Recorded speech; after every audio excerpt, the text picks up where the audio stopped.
Hello everyone. आज हम पढ़ने वाले हैं chapter banking of class 12th of economics का part 4 central bank and its functions.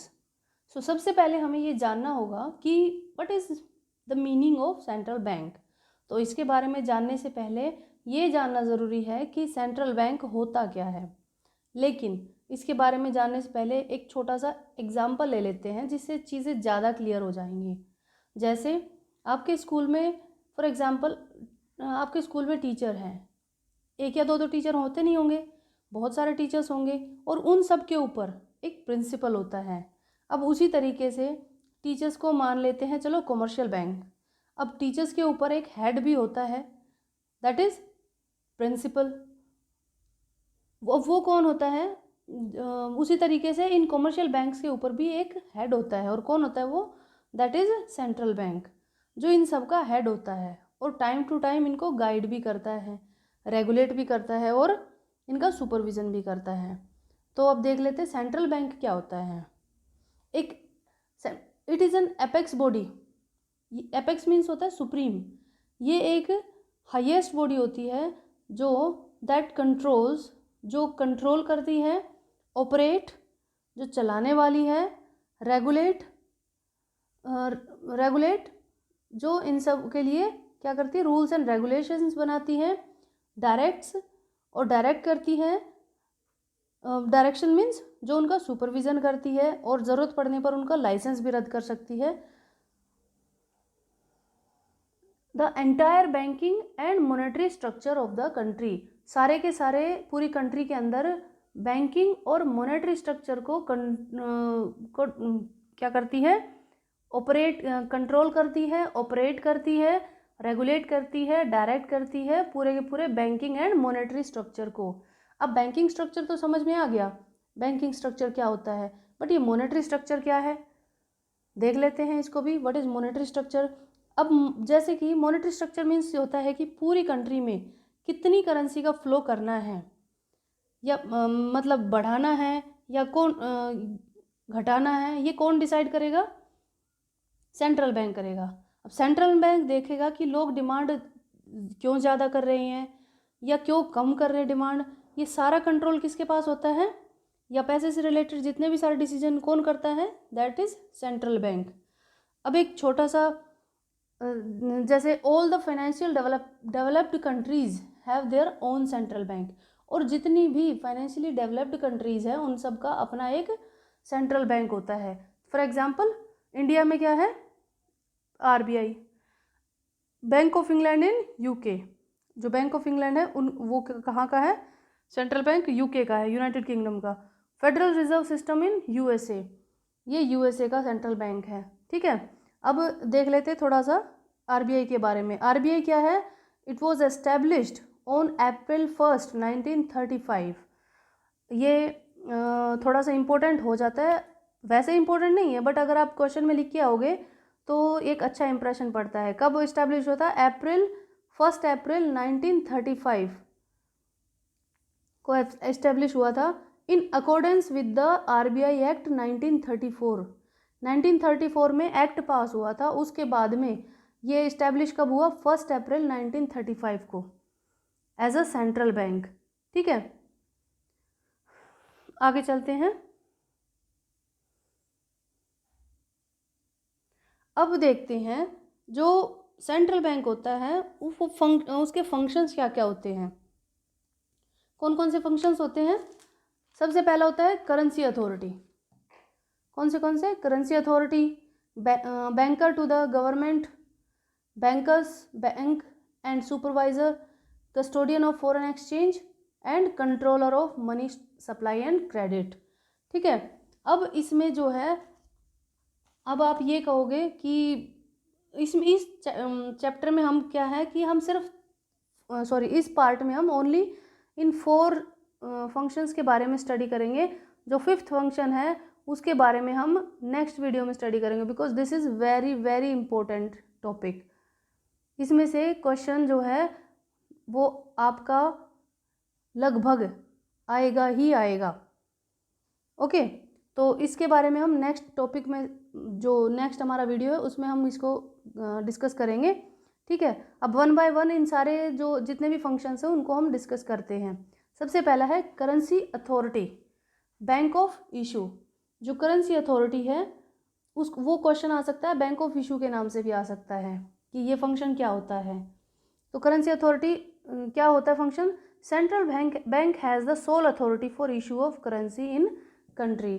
जो सेंट्रल बैंक होता है उसके पास में अथॉरिटी होती है, soul authority means single authority होती है वो बैंक जो issue of currency in the country के अंदर जो करेंसी इशू करने की एकमात्र या सिंगल अथॉरिटी होती है, किसके पास होती है? आरबीआई के पास में या सेंट्रल बैंक के पास में वो अथॉरिटी होती है कि जो इशू कर सकता है ये करेंसी पूरी कंट्री में।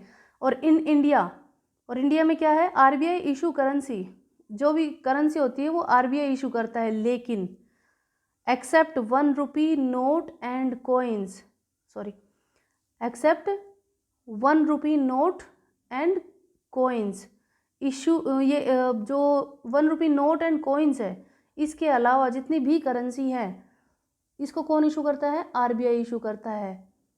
और 1 रुपी नोट और कॉइन्स को कौन इशू करता है? That is ministry of finance. इसी वजह से आप कई बार देखोगे जो 1 रुपये का नोट होता है, 1 रुपये का नोट होता है ना, उसके ऊपर कभी भी आरबीआई के गवर्नर के सिग्नेचर नहीं होते हैं, उसमें किसके होते हैं? फाइनेंस सेक्रेटरी के सिग्नेचर होते हैं। उसे कौन प्रिंट करता है? मिनिस्ट्री ऑफ फाइनेंस उसको प्रिंट करता है। ये 1 नंबर के पर्पज से इम्पोर्टेंट है क्वेश्चन। अब देखते हैं कि जो ये सब कुछ दिखाया हमारा करेंसी अथॉरिटी होती है या बैंक ऑफ इशू जो एक बैंक के पास में है, उससे क्या फ़ायदा होता है या उसके क्या एडवांटेजेस है? It leads to uniformity in note circulation. इससे क्या होता है कि जो नोट्स का सर्कुलेशन होता है उसमें एक यूनिफॉर्मिटी आती है। किस तरीके से? जैसे मान लीजिए हमने अगर हम आरबीआई को या एक सेंट्रल बैंक को ये अथॉरिटी ना दे करके कि आप भाई बैंक जो नोट हैं उनको आप ही प्रिंट करोगे और आप ही इशू करोगे, तो क्या, और सभी बैंकों को हम अलग अलग अथॉरिटी दे देते, तो क्या होता कि सब बैंक अपने अपने तरीके से अपने अपने हिसाब से उसी तरीके के अपने नोट प्रिंट करता, और किसी का कलर कुछ होता, किसी का कलर कुछ होता, साइज़ अलग अलग हो जाते। तो इससे क्या होता, कुछ लोग ये सोचते कि भाई इसने तो अच्छा नहीं छापा, दूसरे वाले ने अच्छा छापा है। तो इससे क्या होता कि लोग जो है वो डिससेटिस्फाइड हो जाते और यूनिफॉर्मिटी नहीं होती। और कुछ लोग तो ये भी कहते भाई हम तो महात्मा गांधी की फ़ोटो नहीं छापेंगे, हम तो अपनी फ़ोटो लगाएंगे नोट के ऊपर, ठीक है। इट इंश्योर पब्लिक फेथ, ये पब्लिक फेथ को इंश्योर करता है। मीन्स कि जो जब छापने वाला एक बंदा है तो हमें उस पर फेथ ज़्यादा होता है।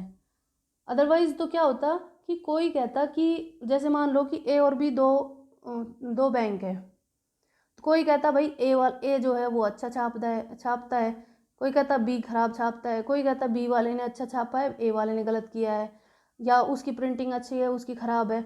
तो ये सारे सिस्टम को हटा दिया, या ये सारा सिस्टम अब पैदा ही नहीं हुआ, क्योंकि हमने एक ही बंदे को सारी अथॉरिटी दे रखी है। ओके, नेक्स्ट देखते हैं। It gives central bank the power to influence money supply. और इससे और क्या होता है, जो जितनी भी मनी सप्लाई की पावर है वो किसके पास में है? सेंट्रल बैंक के पास में है, इन्फ्लुएंस करने की मनी सप्लाई को। इसमें क्या होता है कि जो सेंट्रल बैंक है वो नोट छापती है तो उसकी वैल्यू, और एक और मेन पॉइंट होता है कि जो सेंट्रल बैंक है वो जो नोट छापती है उसकी वैल्यू को डिसाइड कौन करता है? उसकी वैल्यू को भी सेंट्रल बैंक ही डिसाइड करते हैं। जैसे 10 रुपीज़ का नोट है तो वो बाहर मार्केट में जा कर के कितने रुपए का कहलाएगा? वो 10 रुपीज़ का ही रहेगा। ऐसा नहीं कि वो 10 की बजाय 11 या 12 या 9 का हो जाएगा, ठीक है।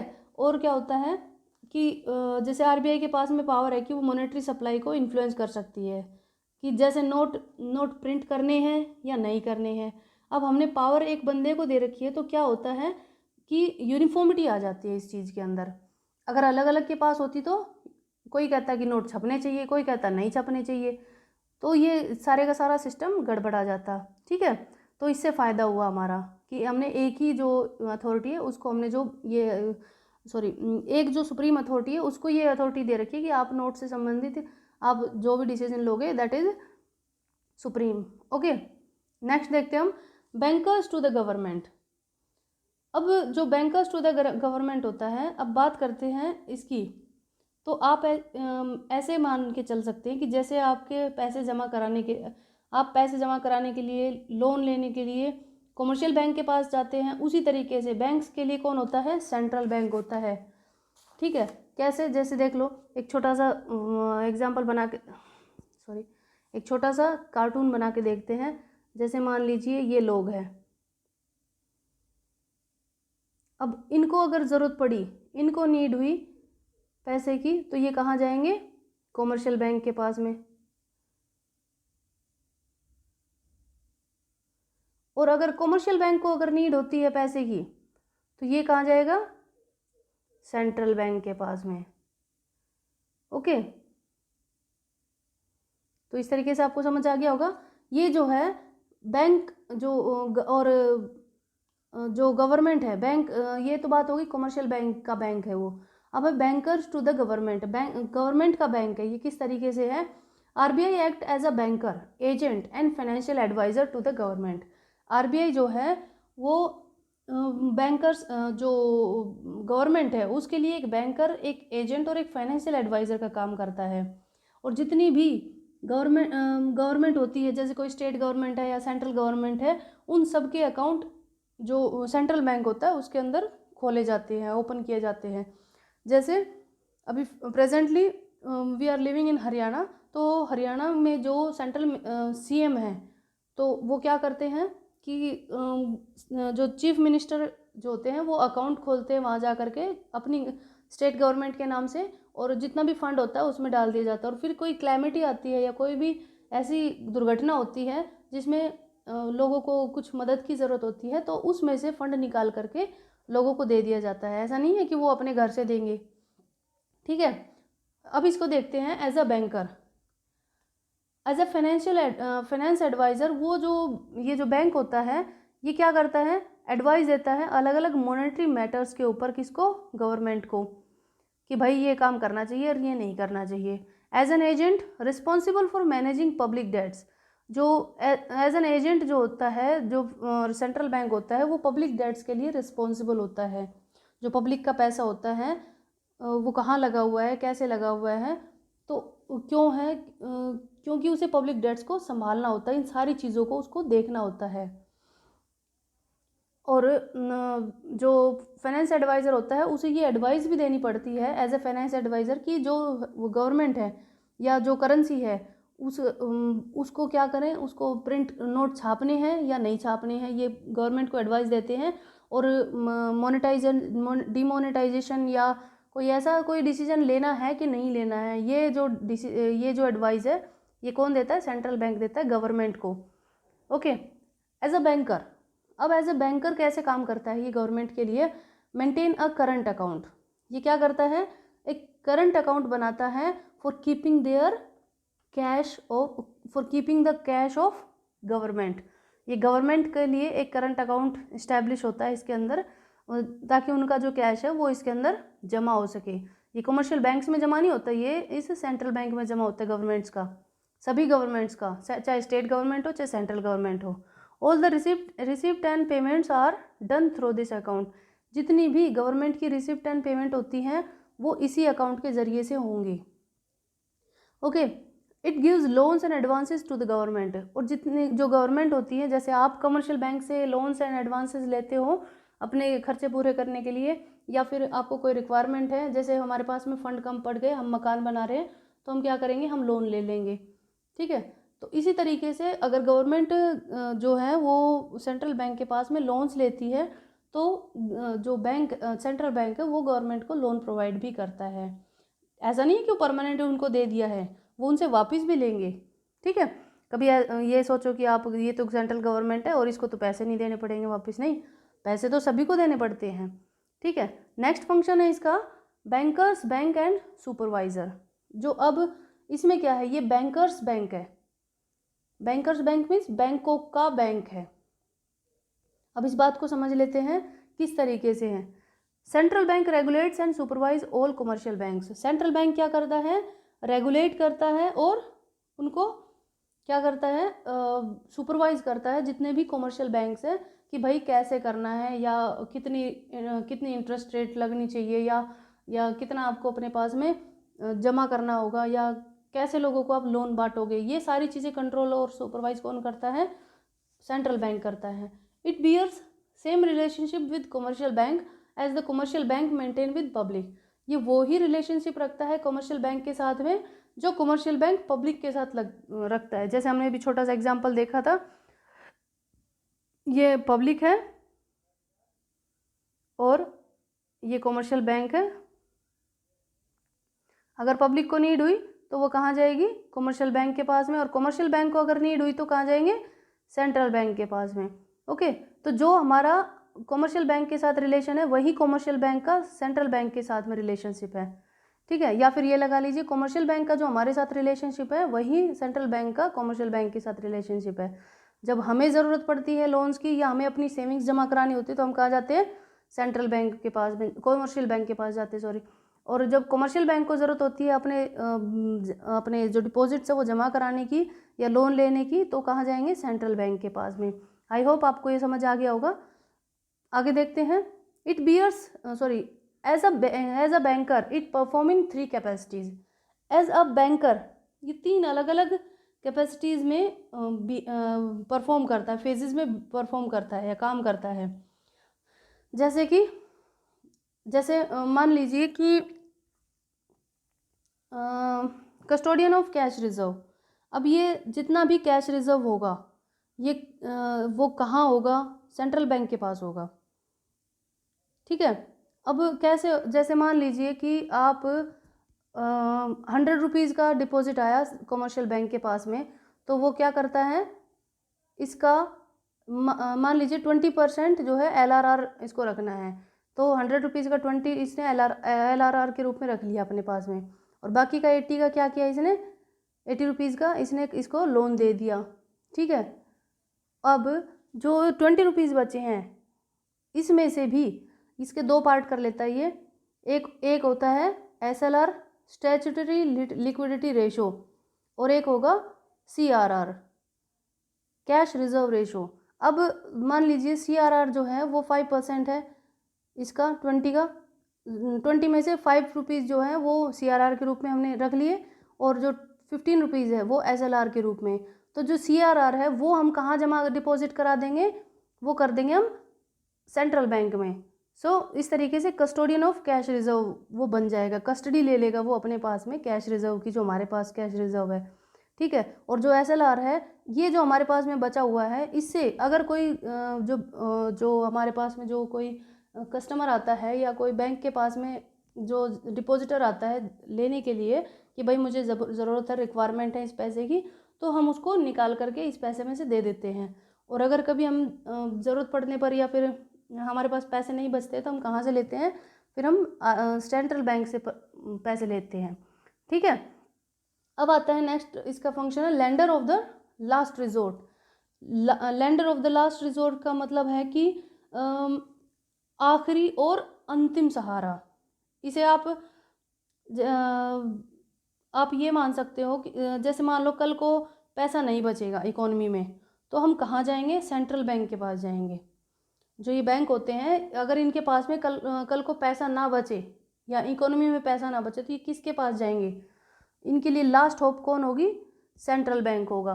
ठीक है, जैसे एक एग्जांपल लेते हैं, आप पड़ोस में किसी बच्चे के साथ लड़ाई कर लेते हो और उसके साथ ही खुद ही सेटलमेंट करने की कोशिश करते हो, बट क्या होता है कि अब उसके दोस्त और उनके परिवार रिश्तेदार सब लोग आ जाते हैं और आपकी शिकायतें लेकर के आ रहे हैं। अब आप क्या करोगे, अब फाइनली आप अपने पापा जी के पास में जाओगे और उनको बोलोगे पापा जी ऐसे ऐसे कोई झगड़ा हो गया। अब पापा क्या करेंगे, वो जाएंगे वहाँ पर और उस पूरे झगड़े को सेटल करके आएंगे और उन लोगों को भगा देंगे, या फिर जो आपके साथ बदतमीजी कर रहे थे उनको अच्छा सबक सिखाएंगे। तो जो सेंट्रल बैंक काम, जो आपके पापा जी ने काम किया वही कौन करता है, सेंट्रल बैंक काम करता है। कि जो अगर आपको कोई प्रॉब्लम है तो आप अगर आप सोल्यूशन कर सकते हो तो ठीक है, और अदरवाइज़ क्या करोगे, आप फाइनली आप अपने पापा जी के पास जाओगे और उनको बोलोगे कि ऐसे ऐसे कोई प्रॉब्लम है, तो वो उसको शॉर्ट आउट करेंगे। ठीक है, अब आगे देखते हैं हम आगे क्या होता है। Clearing houses. अब ये जो सेंट्रल बैंक है, ये एक जो बैंक्स है उनका क्लियरिंग हाउस का तरह से काम करता है। क्लियरिंग मीन्स क्या होता है कि अगर कल को कोई भी डेट बचता है तो उसे कौन क्लियर करेगा? आरबीआई करेगा या फिर सेंट्रल बैंक करेगा। Okay. As a supervisor it regulate and control commercial banks. एक सुपरवाइजर की तरह से जो क्या बोलते हैं इसको, फॉरेन करेंसी है उसको रखने का राइट, थोड़ी सी हो गया। एज अ सुपरवाइजर ये जो रेगुलेट और कंट्रोल करता है, जितने भी कमर्शियल बैंक्स हैं उनको रेगुलेट करता है और उनको कंट्रोल करता है। ठीक है, कि कैसे आपको क्या करना है, कितनी इंटरेस्ट रेट लगानी है, कैसे किसको लोन देना है, किसको नहीं देना है, ये सारा कौन रेगुलेट करता है? ये सेंट्रल बैंक करता है। ठीक है, आई होप आपको ये फंक्शन समझ आ गया होगा। नेक्स्ट फंक्शन देखते हैं, custodian of foreign exchange reserve. Custodian का मतलब क्या होता है? कस्टडी का मतलब क्या होता है? अपनी कस्टडी में रख लेना। Okay, custodian of foreign exchange reserve, ये फॉरेन एक्सचेंज रिजर्व की पूरी कस्टडी किसके पास होती है? सेंट्रल बैंक के पास में। Central bank acts as custodian of country's gold and reserve of foreign exchange. जो सेंट्रल बैंक होता है वो क्या करता है? कंट्री का जितनी भी गोल्ड होता है या रिजर्व होते हैं फॉरेन एक्सचेंज के, उन सब की कस्टडी किसके पास होती है? उन सब की कस्टडी होती है आपके सेंट्रल बैंक के पास में। जो फॉरेन करेंसी है उसको रखने का राइट ओनली सेंट्रल बैंक को दिया गया है। अब आप कहेंगे कि भाई हम भी तो रख सकते हैं ना जो करेंसी है उसको, फॉरेन एक्सचेंज, लेकिन माय डियर जो आपके पास में राइट ओनली $2000 या फिर 2000 तक ही फॉरेन करेंसी रखने का आपके पास राइट है। अगर उससे ज़्यादा का आपने करेंसी रखी तो क्या होगा कि जो as per FEMA act, foreign exchange management act के तहत आप सिर्फ 2000 तक के नोट ही रख सकते हो, और अगर वो लीगली है और इससे बाहर अगर आप रखते हो, इससे ज़्यादा रखते हो, तो आपको रीज़न बताना होगा कि आपने क्यों रखा भाई, अगर 2000 से ज़्यादा का आपने फॉरेन एक्सचेंज रखा है तो।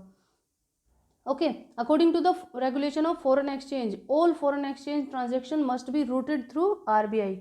और जो फॉरेन एक्सचेंज रेगुलेशन एक्ट है उसके अकॉर्डिंग जितनी भी ट्रांजेक्शन्स होती है वो होनी चाहिए किसके थ्रू होनी चाहिए? आरबीआई के तहत होनी चाहिए या सेंट्रल बैंक के तहत होनी चाहिए, इससे बाहर नहीं होनी चाहिए। ठीक है, अब नेक्स्ट आगे देखते हैं हम, कंट्रोलर ऑफ मनी सप्लाई। ये हमारे जो फिफ्थ इसका फंक्शन है आरबीआई का, इसका सेंट्रल बैंक का, और इसको आज हम नहीं पढ़ेंगे because this is very very very important topic. इसको हम अलग से एक वीडियो लेक्चर में कवर करेंगे क्योंकि इसमें से आपका क्वेश्चन आएगा ही आएगा। ठीक है, तो इसमें टाइम वेस्ट ना करते हुए हम अगले उसमें कवर करेंगे इसको। आई होप आपको ये सारे फंक्शन समझ आ गए होंगे। कौन कौन से फंक्शंस हैं एक बार फिर से देख लेते हैं, कौन कौन से हैं? करेंसी अथॉरिटी, करेंसी को bankers to the government, government का बैंक है, करेंसी अथॉरिटी इशू करने की अथॉरिटी है इसके पास में। बैंक एंड सुपरवाइजर, बैंकर्स का बैंक है और उनको सुपरवाइज करता है। कस्टोडियन ऑफ फॉरेन एक्सचेंज, और जो फॉरेन एक्सचेंज है उसकी कस्टडी किसके पास होती है? वो सेंट्रल बैंक के पास में होती है। और क्या था? Controller of money supply and credit, जो ये कंट्रोलर है मनी सप्लाई एंड क्रेडिट का, इसको हम अगले वीडियो में कवर करेंगे। ठीक है, तो आई होप आज आपको समझ आ गया होगा। आज का टॉपिक जो था फंक्शंस ऑफ सेंट्रल बैंक, इसका लास्ट फंक्शन हम अगले वीडियो में कवर करेंगे और ये हमारे इस चैप्टर का लास्ट टॉपिक होगा। ठीक है, तो मिलते हैं नेक्स्ट वीडियो में। Thank you and have a nice day.